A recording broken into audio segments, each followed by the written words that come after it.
All right, students. So yesterday we covered a couple of try questions, and today what we want to do is just to start by summarizing what we covered yesterday.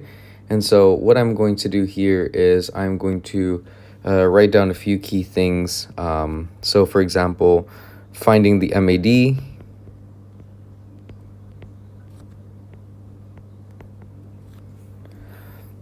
All right.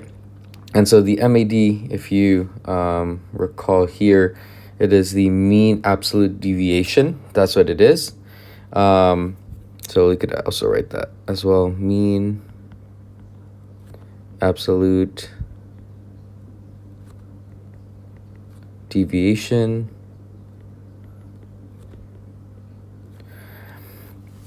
And so the way you do this is you start by, let's do this step by step. First step is find the mean. Second step is find the distance, all the distances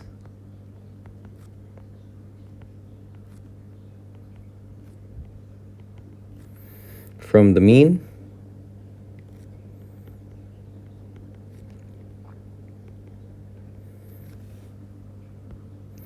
After that, you find the average of distances.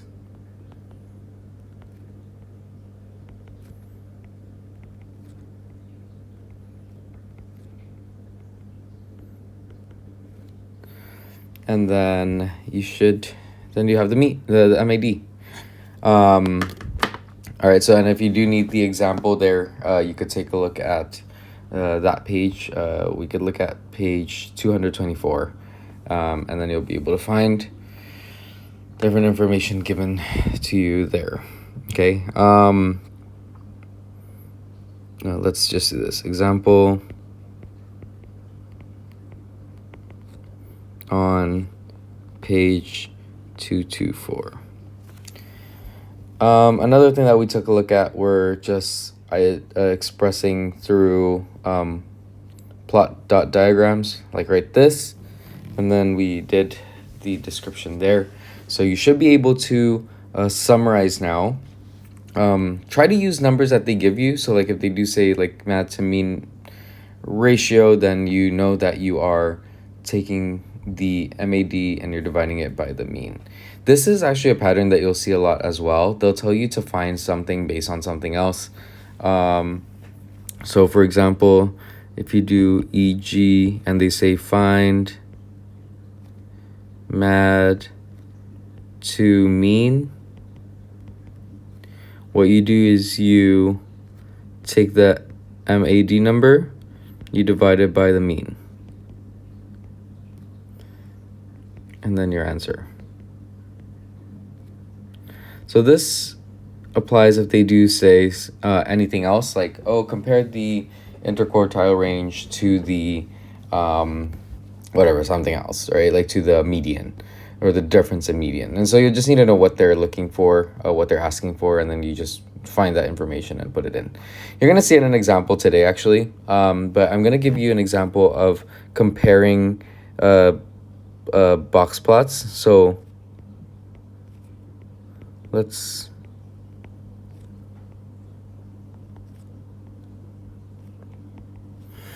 all right, there is one piece of information that you should also understand about box plots that make things a little bit easier.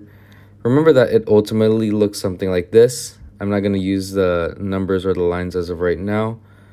Okay? And then you know that this is Q1, this is Q2, and this is Q3, right? And then we have the lowest number and the highest number. Now, one thing that you should remember is that this first section is 25%. This is the low 25%. So any range here, any number here counts as the lowest 25% of the entire group. This right here is the middle 25%. This is another 25%. And this is the final 25%. Okay? So how does this affect you though? Like why should you know that there are the 25%? Because you could actually use this to describe certain answers. So once in a while, if the lines happen to match up when you're comparing two box plots, you could actually compare using numbers. And so let's do like an example here. Okay, compare the box plots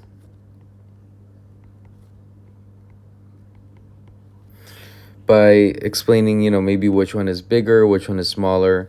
So I'm going to give you like one example here. And let's say that we have this. Now, there is the first type of assumption is or comparison, I guess, is when you're trying to compare two box plots, but these box plots have the exact same sizes, like the same ranges, but they're just in different places. Okay, so then it'll look something like this, right? You could see that here's box 1 and here's box 2. I'm gonna go ahead and like take a little bit of time to copy that.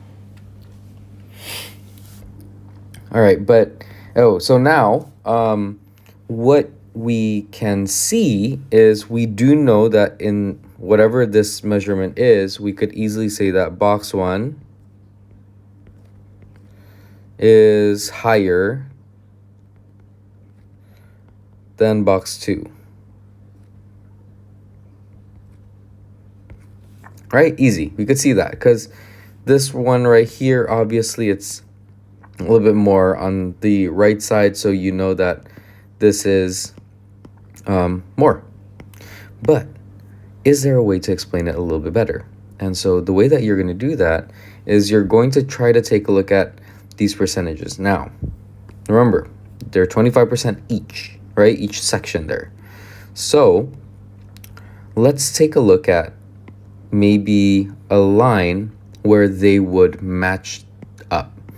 Okay, so are there any lines here where they match up? And I would say one of the lines here that you could actually compare is this section. Let's make it a little bigger. This section right here. Okay, so in that section right there, you could see that the two lines. Actually, let me just use a pen stylus. Easier. You could see that there's an alignment right here. Okay, so how can we use this? How can we use this to our explanation here? Well, remember that this is 25% and this is 25%. That means that the total here is 50%. So this is 50% of the first group, of box 1's group, whatever it is. Well, for this one, this is only 25%. Now, you can then maybe say something like box 1 has a top 50% with a higher score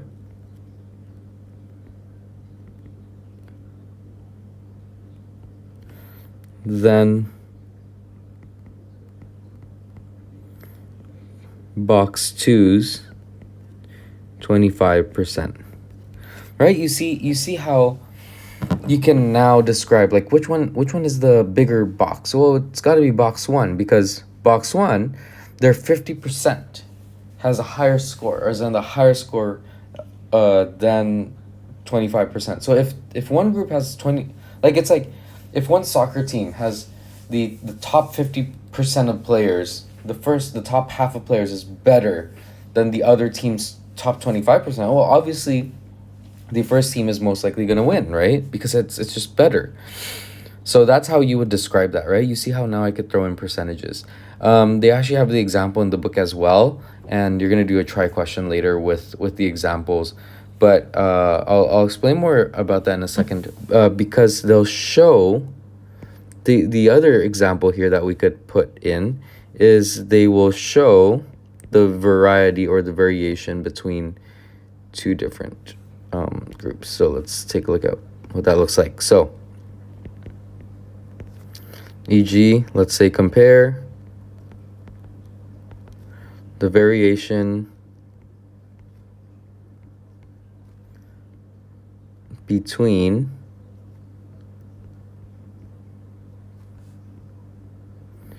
box 1 and 2. Okay, so now we're going to look at another different type of graph. So let's say we have box 1 that looks something like this. And we have box 2 that is slightly smaller and has maybe something like this. All right, so which one is the better box? Or let's say I have to compare these two, right? So again, I'm just explaining these. How would I explain these? Well, now it's not as easy because one of them is like the one has a bigger range. Okay, I get that. But then the other one has like the smaller, the other, like the middle 50% here being a little bit higher. So then one way where you can compare this is you could say something like box 1 has more variety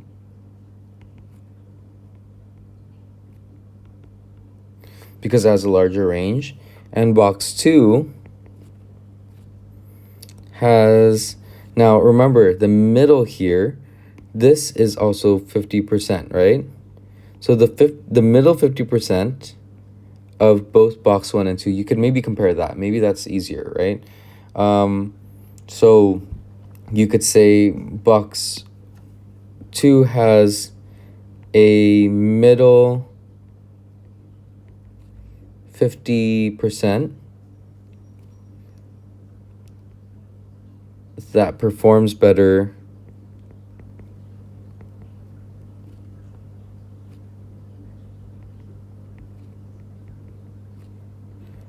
than box 1.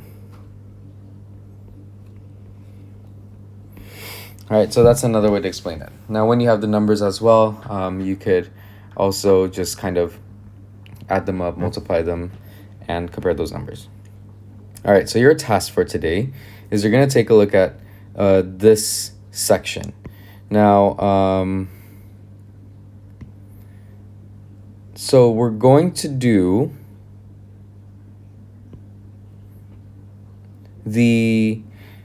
I would like you to take a look later for pages 226 all the way to 228. They have a few examples that I'd like you to look at.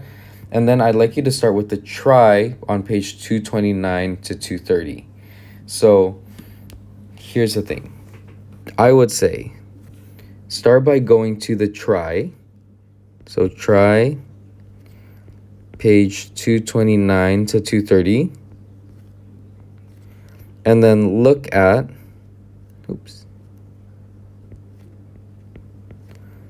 pages 226 to 228. They have the exact same methods on how to answer those questions. And there are some comparisons that I would like you to do. I just didn't want you to write them down into the notes here. But you should be trying these out. So focus on doing the try questions. And then when you are done, then you could work on the 8.2 independent practice. And the 8.2 independent practice will also be homework as well.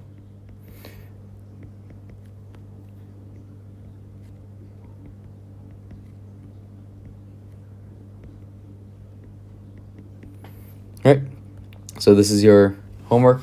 Good luck.